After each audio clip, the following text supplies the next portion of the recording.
jika sekiranya berlaku sawan, terutamanya jika sawan itu adalah sawan kejang di mana seluruh badan orang itu bergegar, ia memerlukan rawatan kecemasan. Orang tersebut harus terlebih dahulu dipindahkan ke tempat yang selamat. Maksudnya jika orang itu sangat dekat dengan katakanlah di kolam renang atau berdekatan dengan objek yang mungkin jatuh ke atasnya, orang itu harus dipindahkan dari bahaya tersebut. Setelah dipindahkan dan berada di tempat yang selamat, kita harus cuba membuat orang itu berguling ke arah yang dikenali sebagai posisi pemulihan. Apakah posisi pemulihan? Pada dasarnya ia adalah posisi lateral kiri. Maksudnya orang itu harus dipusingkan ke arah sebelah kiri.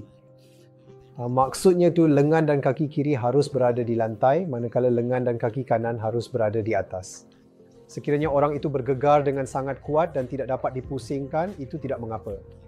Anda boleh meninggalkan orang itu di tempat yang selamat dan biarkan kekejangan atau sawan itu selesai. Kebanyakan sawan akan berhenti dalam masa 2-3 minit tanpa sebarang campur tangan. Sekiranya sawan berterusan melebihi 5 minit, maka orang itu pasti memerlukan bantuan perubatan. Dalam situasi terendah, harus penggerakan menghubungi ambulans atau perkhidmatan perubatan kecemasan. Dan jika mereka tidak tersedia, anda harus cuba memindahkan orang itu ke hospital terdekat yang ada. Sekiranya orang itu mempunyai pelan penyelamatan kecemasan, biasanya di negara kita, iaitu di India, terdapat semburan midazolam yang mungkin mereka bawa. Ia adalah semburan ubat yang boleh digunakan untuk menghentikan sawan. Sekiranya berlaku sawan, terdapat beberapa perkara yang tidak sepatutnya dilakukan. Orang tidak sepatutnya contoh membuat orang itu menghidu objek berbau busuk, seperti kasut atau bawang yang sangat lazim dalam budaya kita.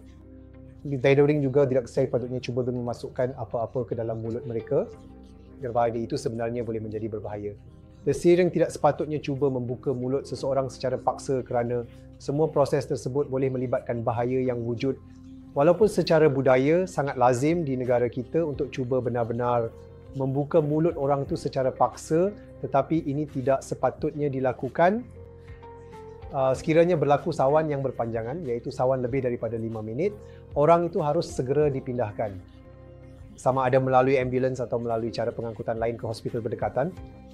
Terima kasih.